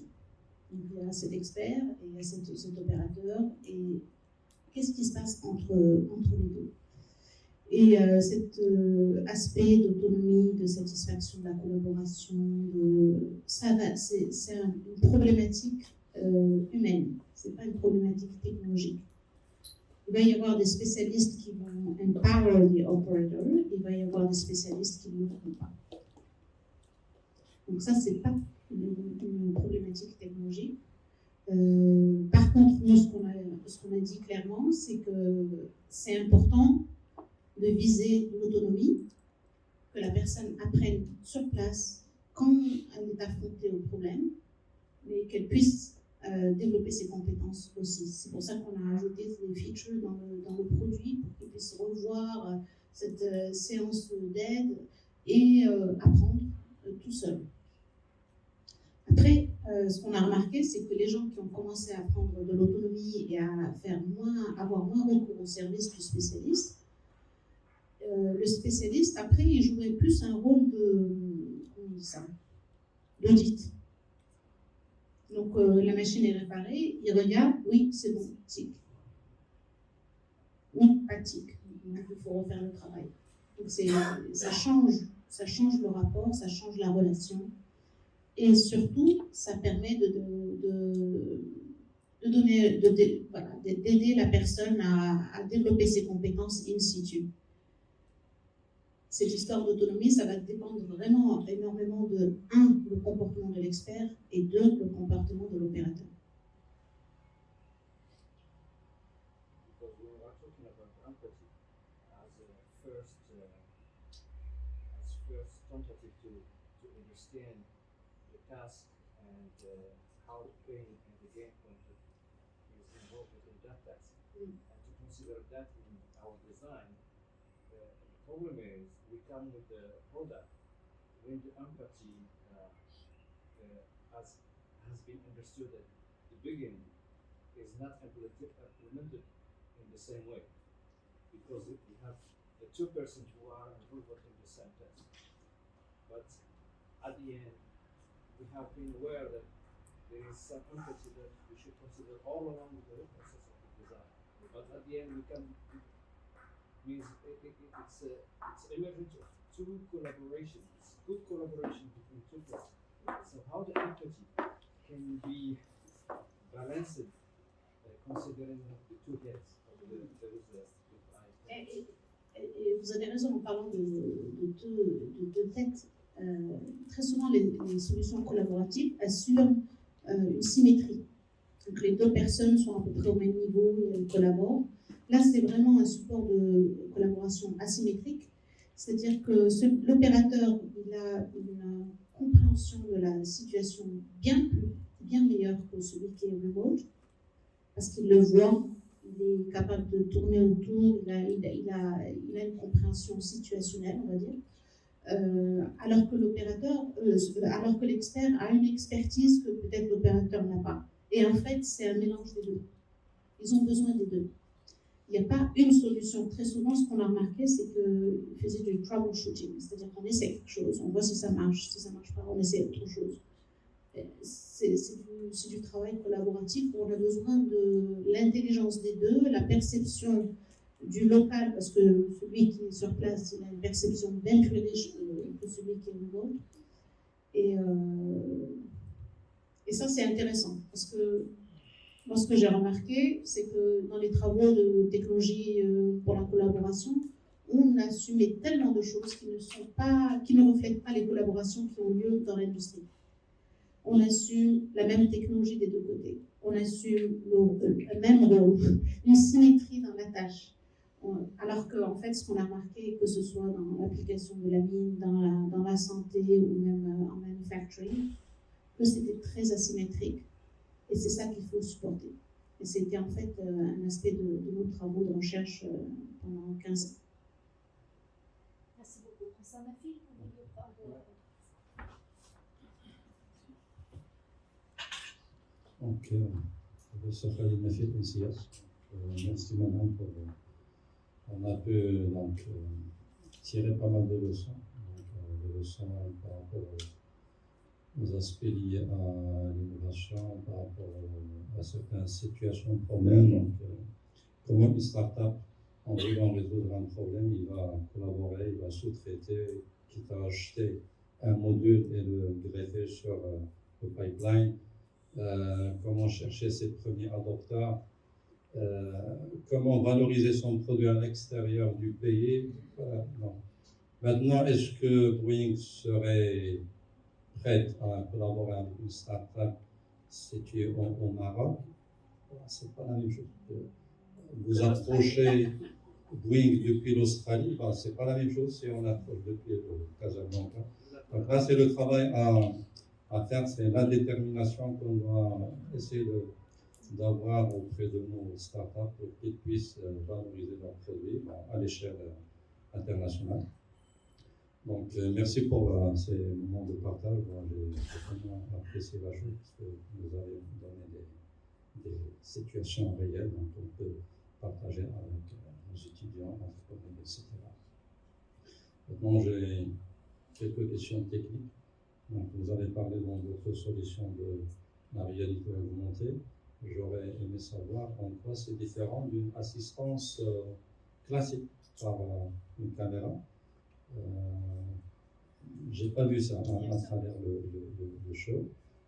Deuxièmement, lorsqu'on parle réalité augmentée, on ne peut pas ne pas parler de la réalité virtuelle. J'ai pas vu ça. Peut-être que c'est pas dans le mindset de la solution. Troisième point, et si on remplaçait cet expert, l'expert qui est utilisé l'augmenté de réalité par un robot, est-il possible? Parce que, comme l'a dit mon collègue, l'expert humain qui va faire l'assistance, c'est un humain.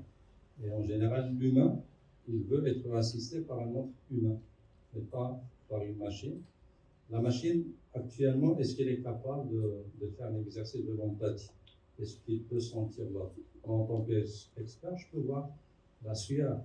Et donc, je peux comprendre les pain points. Est-ce qu'à l'état actuel, nos robots ils peuvent le faire? Et si on remplaçait aussi votre gars qui est en train de réparer par un autre robot, dans ce cas, que va être le rôle de l'humain? Est-ce que l'humain il va rester en arrière-plan en train d'observer, se reposer et les machines travaillent? Ça, c'est ce que vous avez appelé tout à l'heure, le Future Innovation, l'humain dans tout ça. Voilà, donc, merci. Merci en tout cas pour ces leçons. Je vais répondre à votre première question, si vous voulez. Donc, dans la solution Remote Assistance, en fait, il y a la réalité augmentée, mais il y a en fait la différence entre juste parler au téléphone, prendre un expert et qui vous parle à distance, et la solution qui est présentée, c'est que là, au lieu de juste dire ce qu'il y a à faire, on montre comment le faire. Et comment faire, c'est aussi important que ce qu'il y a à faire. Et donc, ce qu'on augmente la vision de l'opérateur avec, c'est en fait le gestuel de l'expert. on ramène les mains, on téléporte les mains de l'expert dans l'espace de travail de l'opérateur. Make sense? Et donc après, la 3D remote, c'était de la virtualité augmentée. C'est-à-dire qu'on est dans un monde virtuel qu'on a créé avec des caméras et on a ramené les mains de l'expert en faisant un 3D real-time 3D tracking, les mains de l'expert dans cet espace-là. Donc c'est la mixed virtuality où, dans un scénario, on est dans la réalité réelle et on augmente avec du digital, et l'autre, en fait, on est dans le virtuel et on augmente avec une reconstruction 3D des mains de l'expert. Et c'est ça le futur. En fait, c'est un mélange de cette fluidité entre le virtuel et le digital et le réel, mais avec le but de pas seulement le faire because we can, mais le faire parce que ça a du sens. Ça a du sens pour l'utilisateur final, ça a du sens pour l'expérience qu'on crée, et ça a du sens par rapport à comment notre cerveau fonctionne. Voilà, donc ça c'est pour la première question. L'histoire de remplacer l'opérateur et l'expert par des robots. Les robots sont parfaitement capables de réaliser des tâches bien connues et les automatiser. Mais à l'heure actuelle, faire toute la partie troubleshooting et bien comprendre quel est le problème pour le résoudre, on est bien mieux avec l'humain. Je vous donne le micro. Avant de vous donner le micro, juste dans le même sens, vous faites partie d'un think tank en IA, en australien. Est-ce que vous pouvez nous dire votre thèse en 91? Où en sommes-nous aujourd'hui? Puisque vous êtes dans la réflexion, et je vous donne le micro pour la suite. Aussi dans ce sens-là, mais avant, je veux juste apporter un retour d'expérience par rapport à l'utilisation de la réalité virtuelle. On a essayé de faire des formations professionnelles en réalité virtuelle, mais on a rencontré beaucoup de difficultés, et donc on a constaté qu'en fait, l'utilité de la réalité virtuelle était plutôt dans l'initiation, principalement dans le domaine de sécurité.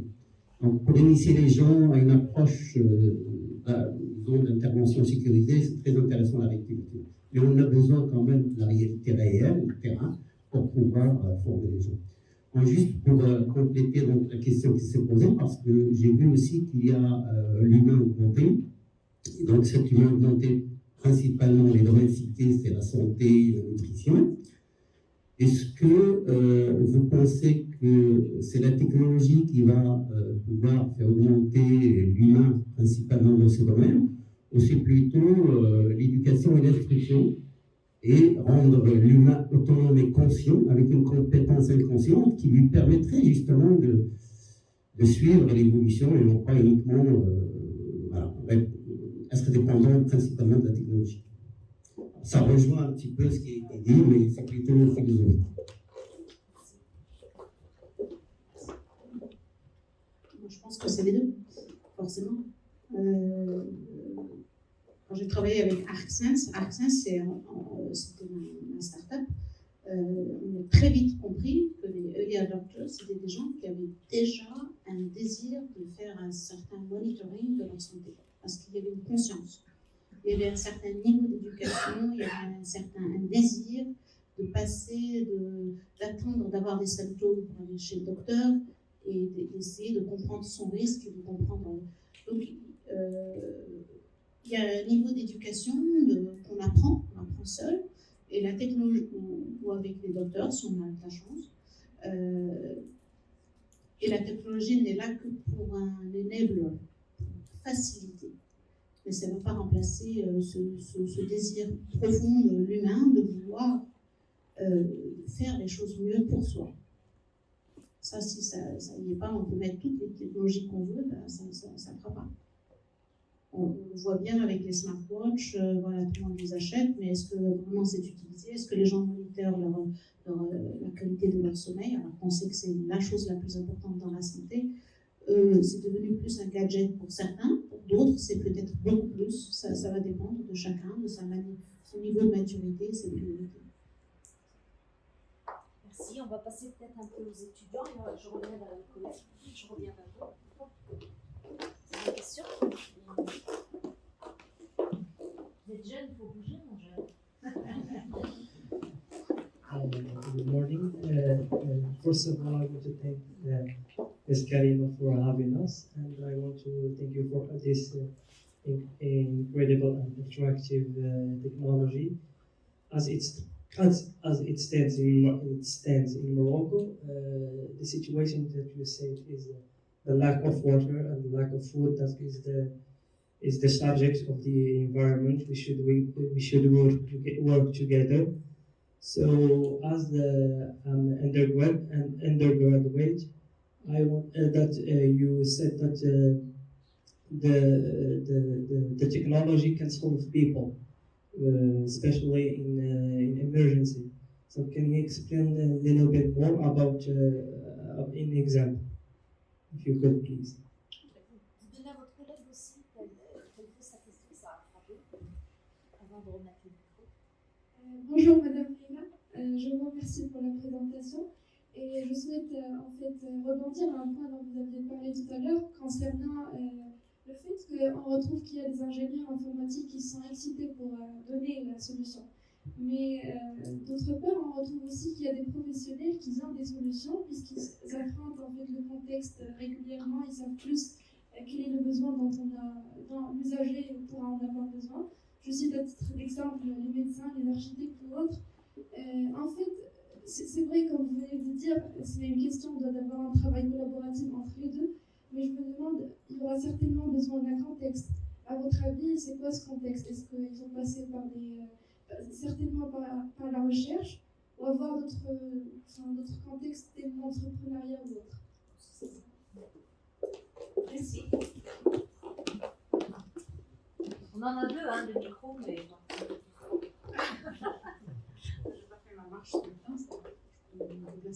Alors, la première question, je suis désolée, mais moi je suis encore jet lag, je suis arrivée il y a 4 jours, je suis fatiguée, j'ai mal à la tête. C'était quoi la question? Alors, dans ma santé? Ah, la e-santé, d'accord. Ok, donc l'ambulance, c'est ça? Oui. D'accord. Ok, donc. Rapidement. Très rapidement. Non, c'est bon. Exemple.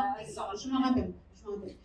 Donc, l'idée qu'on a eue, c'était qu'en fait, si on peut mettre ces sensors dans un endroit défini, par exemple l'ambulance, et qu'on peut connecter le spécialiste qui est aux urgences, ça fait que le paramédic, comment on appelle ça, le fermier peut-être?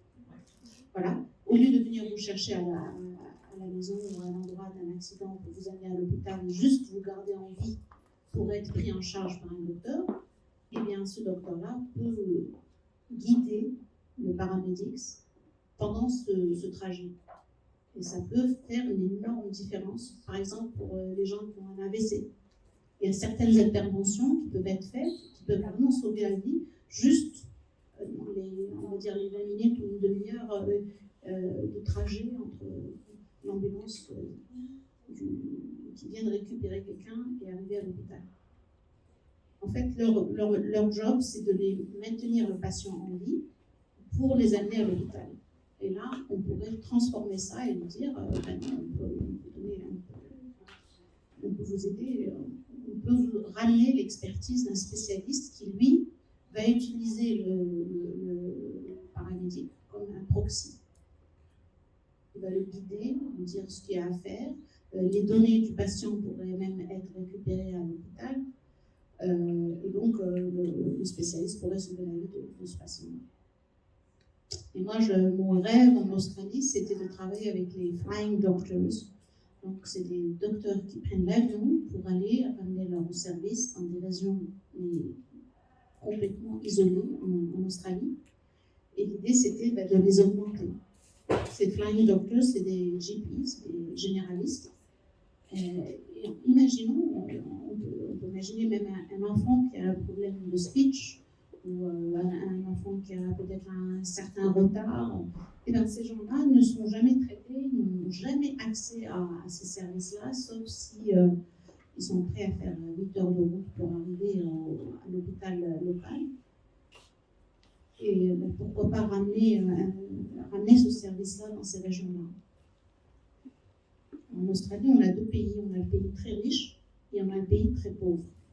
Dans le remote and regional australien, on n'a que principalement une population aborigène et qui ne bénéficie pas de tous les services que nous recevons dans les grandes villes. Donc, si on veut vraiment fermer ce gap, ben, ce type de technologie pourrait aider.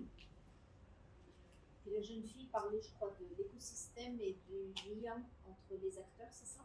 Et du maillage, comment est-ce qu'on peut connecter l'ensemble pour que la recherche et l'entreprise qui essaie de communiquer ensemble, ce que j'ai compris, ce que j'ai retenu. Alors, on peut le faire de plusieurs manières. Moi, j'enseigne dans un département de Transdisciplinary Innovation. Et ce que je fais, c'est que en fait, je ramène des partenaires industriels devant mes étudiants, mes enfants. Je suis vraiment fatiguée. Devant mes étudiants pour que, avec un suivi que je leur donne, ils travaillent sur une problématique industrielle et on fait l'Innovation Journey avec eux. Et en général, ça amène à des recrutements pour ces étudiants. Donc ça, c'est une manière de le faire dans l'enseignement. C'est-à-dire, le plus tôt on met les étudiants en face de l'industriel, le mieux c'est. On ramène des partenaires industriels qui ont des problématiques et ils n'ont rien à payer. Ils le font parce qu'ils veulent comprendre les méthodes d'innovation. Donc c'est win-win. Eux, ils apprennent un peu, nos étudiants travaillent sur des problématiques réelles, et nous, en tant que coach, on essaye pour que quand même il y ait une qualité du rendu qui soit là. Ça, c'est le niveau d'enseignement. Après, c'est clair que dans les startups, je ramène ça encore au niveau à la priorité et à la collaboration. Il faut avoir, par exemple, il pourrait y avoir un secteur juste dans le climat, l'innovation dans le climat. Et avoir, au lieu que chacun se penche sur sa petite problématique, essayer de fédérer pour que les gens aillent sur des problématiques un peu plus importantes et travailler et collaborer ensemble. Et là, il y a un peu plus de chances pour qu'il y ait du répondant de l'autre côté. Je suis d'accord avec vous, le côté, on ne peut pas prendre le modèle du CSAO et essayer de l'appliquer ici. Quand le CNRST a fait une écoute et que j'ai parlé, quand ils ont couvert l'Asie et l'Australie, j'ai bien précisé que c'est juste la manière de fonctionner qu'on a en Australie. Il y a peut-être des idées et des principes, mais que de toute façon, il n'y a pas un product fit all. Il y a toujours des conditions locales auxquelles il faut s'adapter. Il y a des conditions, voilà, donc comprendre. Et en fait, pour moi, je pense qu'il faut vraiment essayer de créer un sandpit pour que les gens explorent et expérimentent de nouvelles choses, de nouvelles manières, par exemple, même de travailler avec l'industrie et trouver ce qui fonctionne. Il n'y a pas une solution qui va marcher pour tout le monde. Il y a différentes manières. Mais il ne faut pas y aller seul. Il faut y aller et arriver avec un ensemble de problématiques d'un domaine particulier. Et là, c'est plus facile d'approcher l'industriel. L'industriel aussi, il a besoin de savoir qu'il ne va pas perdre son temps avec vous. Donc nous, ça nous a mis 5 ans, 6 ans de construire ce trust, qu'ils savaient que s'ils travaillaient avec nous, qu'ils nous donnaient des sous, on allait livrer. Parce qu'ils ne voulaient pas avoir un rapport, ils voulaient avoir un proof of concept, ils voulaient avoir une solution qui va pouvoir être déployée et implémentée et réaliser un return on investment. Donc ça se construit aussi. Et comprendre que écrire un papier, c'est bien pour notre carrière professionnelle, mais d'un point de vue du rapport avec l'industrie, il n'y a rien à foutre. Le papier, c'est pas là où est la valeur. Pour l'industriel, c'est est-ce que vous pouvez concevoir une solution à ma problématique et combien ça va me coûter. Donc c'est deux chapeaux différents.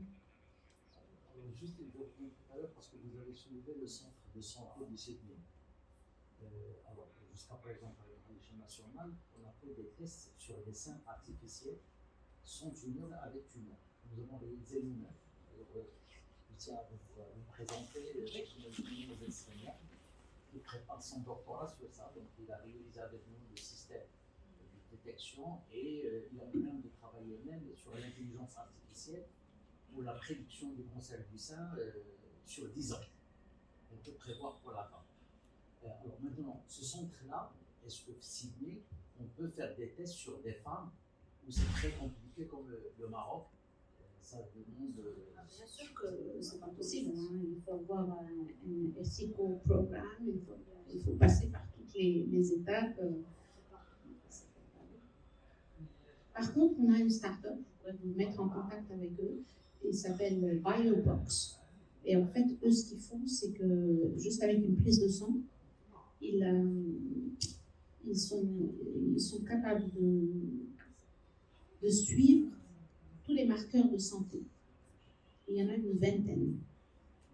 Et donc, c'est intéressant parce qu'ils ont des données longitudinales. Donc, c'est un service qu'ils offrent. Je ne sais pas combien, je pense que c'est $200.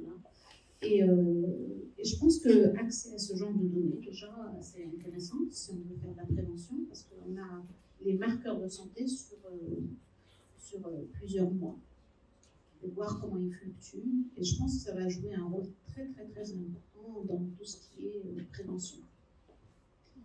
Est-ce que certains de ces marqueurs touchent le cancer du sein? J'imagine que oui, mais ce n'est pas ma spécialité non plus. Il y a un Marocain à Ottawa. Il y a plus de 40 ans au Canada. Donc, il a développé une puce qu'on peut mettre dans le corps, donc en relation avec la circulation du sang.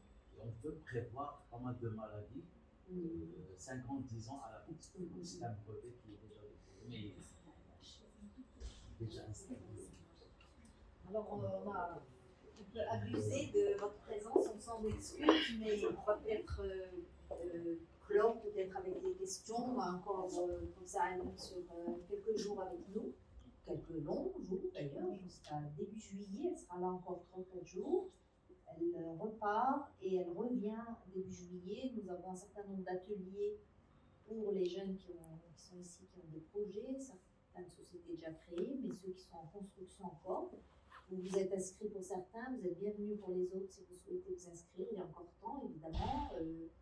On poussera les murs, on rajoutera des tables, des chaises, mais en tout cas, plus grand sera le nombre de bénéficiaires de sa présence et du transfert de son expertise pour vous les étudiants, mais pour nous les collègues aussi, parce qu'on est très intéressés de voir comment elle pratique ces méthodes, qu'elle a la générosité de partager, voilà. Donc vous êtes tous bienvenus. Peut-être pour clore, si vous permettez, une petite question, moi qui me taraude encore beaucoup, c'est j'ai adoré le format en fait de votre centre de recherche, qui est vraiment de la recherche industrielle. Et je me disais, aujourd'hui, il est bien entendu au niveau du ministère que l'enseignement supérieur, c'est de la formation, de la recherche et de l'innovation, puisque notre ministre actuel a rajouté l'innovation dès son arrivée sur l'appellation du ministère. Alors maintenant, il faut évidemment franchir un pas supplémentaire et intégrer tout cela. Et je me disais, pourquoi chez nous, nous n'avons pas des centres de recherche dans les universités qui feraient de la recherche industrielle, justement. Et donc, qu'est-ce que vous pourriez, pour conclure cette belle rencontre, et cette matinée, je ne sais pas, des principes de base, par recommandation, mais disons, vous avez rencontré un certain nombre de challenges, ça nous rassure aussi, parce que ce n'était pas simple non plus. Il y a peut-être des points communs. Nous avons probablement nous aussi des atouts et beaucoup de faiblesses. Qu'est-ce que vous pourriez, pour conclure, nous donner comme élément à garder à l'esprit, nous tous ici, chacun de son expertise, de son lieu d'action? Nous avons des banques qui sont nos partenaires, je vous remercie d'ailleurs d'avoir travaillé, des Tijari, qui sont super présents aux côtés de nos start-upers. Nous avons des jeunes, des moins jeunes, des administratifs, des enseignants.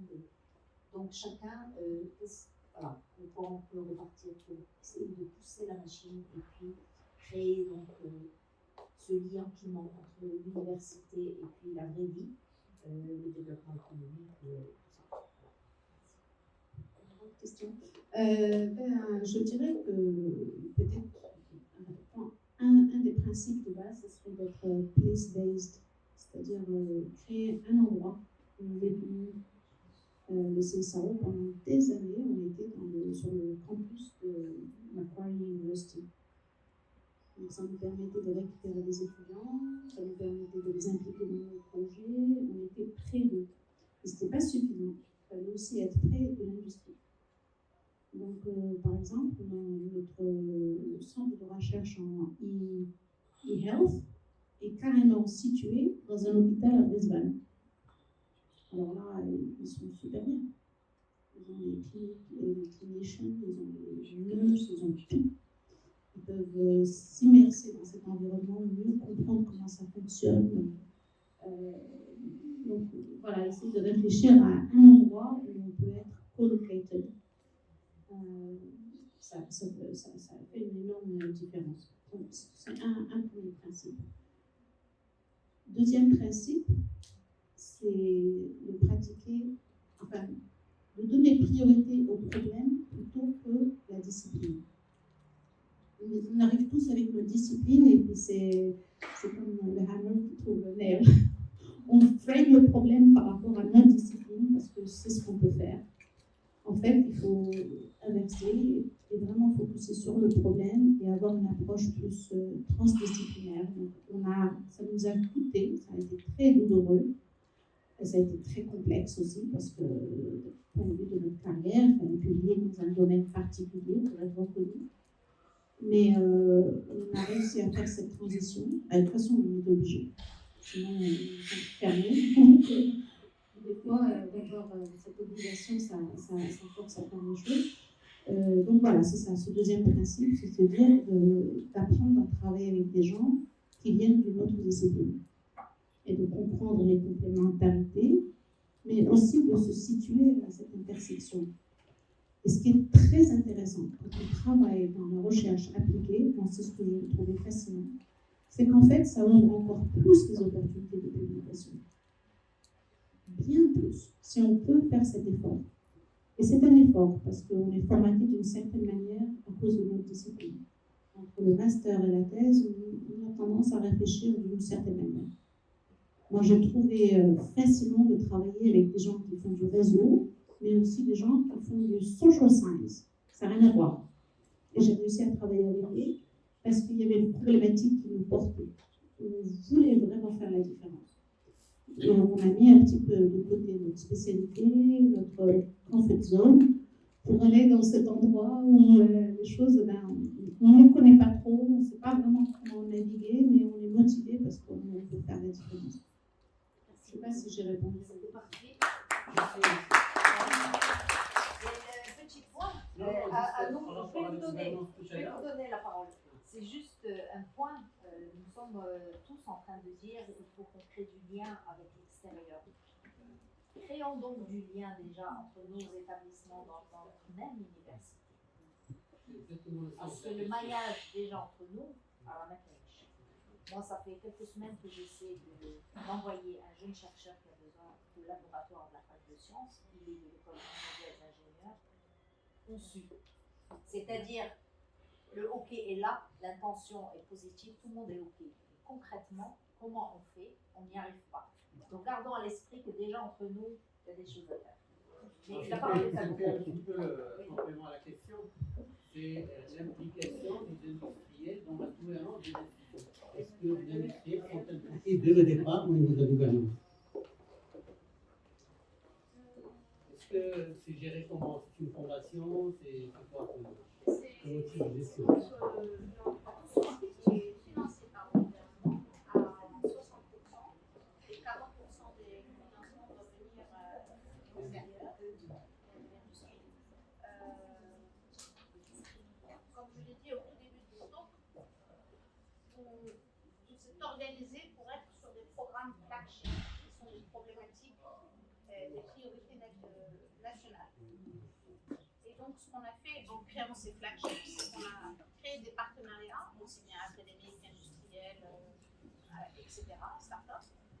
Et on a mis dans ces flagships tous ces gens-là, avec des programmes bien définis et avec des buts bien définis. Et on les a fait travailler ensemble pour pour réaliser ces différences-là, pour réaliser en fait un impact dans ce secteur particulier. Et très souvent, justement, d'un point de vue gouvernance, le CSRO, c'est pas du tout. C'est très compliqué, c'est assez complexe parce qu'on a le discipline, donc on a les chefs de discipline, et on avait les chefs d'application. Donc on travaille dans une matrice, c'est assez compliqué. Et donc dans les chefs d'application, c'était des programmes qui étaient liés, qui étaient dirigés par l'industriel, mais dans les disciplines, on retrouve le format universitaire classique, on s'organise par discipline parce qu'on veut faire de l'avancement dans nos disciplines particulières. Et du coup, l'intersection, ça fait quoi? C'est le projet. C'est le projet. Non, parce que c'est un problème récurrent. Je me rappelle même avec le Sartraoui, on discutait de ça, parce que toutes les universités sont dotées pratiquement de ce qu'on appelle la cité d'innovation, et on n'arrive pas à trouver la formule pour gérer ces cités d'innovation. Est-ce que c'est public ou c'est public-privé ou c'est privé? Déjà, le statut est Voilà. compliqué parce que c'est le ministère des Finances qui va donner son OK ou pas. Donc déjà, on a cette problématique de quelle structure, quel type de gouvernance, voilà, au niveau de la gouvernance. Et puis, on a aussi cette juxtaposition. Ils font des cités et ils juxtaposent la recherche et l'entreprise. Ils donnent l'entreprise au technoparc et ils donnent la recherche, ils gardent la recherche à l'université. Quand est-ce qu'on se rencontre? Le seul endroit où on se rencontre, c'est chez vous dans les clusters. C'est le seul endroit où il y a des entreprises, des industriels et des universités. C'est vrai que les occasions d'échanger, de discuter ne sont pas suffisamment nombreuses, mais il n'en reste pas moins qu'il y a une structure qui nous fait remonter les problématiques de terrain, et c'est comme ça qu'on arrive, nous, à faire des startups qui sont utiles et qui trouvent facilement des marchés. C'est vraiment ce modèle-là, pour l'instant, Oui, c'est utile pour la recherche, parce que sinon on essaie de répondre à des problématiques, mais c'est utile aussi pour l'emploi, parce qu'on voit bien la progression, certains domaines d'emploi, l'emploi peut être facilement trouvé, et on voit aussi l'évolution technologique, parce que l'industrie a besoin de renouveler ses machines, ses équipements, etc. Donc c'est ce qui permet de faire évoluer aussi l'industrie. Il faut créer un dialogue. Quand je suis arrivée en Australie, avec ma thèse en IA, je ne connaissais personne. Donc je me suis dit, mais comment je vais faire pour trouver des contrats industriels? Je ne connais personne, je n'ai pas de réseau. Tout mon réseau est en France, dans le sud de la France. J'arrivais, c'était carte blanche, j'avais rien. Et donc j'ai lancé un séminaire et j'ai commencé à parler, voilà, si vous voulez, à comprendre les techniques d'IA, qu'est-ce qui se fait, qu'est-ce qui ne se fait pas, quels sont les outils et tout. Venez, on en discute. J'ai démarré ça comme ça. D'ailleurs, dans une université. Je n'ai même pas fait au sein de mon centre parce qu'on était un peu trop excentré. Ça m'a mis, on va dire, peut-être 2 ans, 3 ans à créer du lien. Les gens commençaient à venir vers moi. Je dis, Léla, tu sais, on pensait acheter ça, qu'est-ce que tu en penses? On commençait à donner des petits conseils. Ah ben regarde, il y a l'autre aussi qui a essayé ici.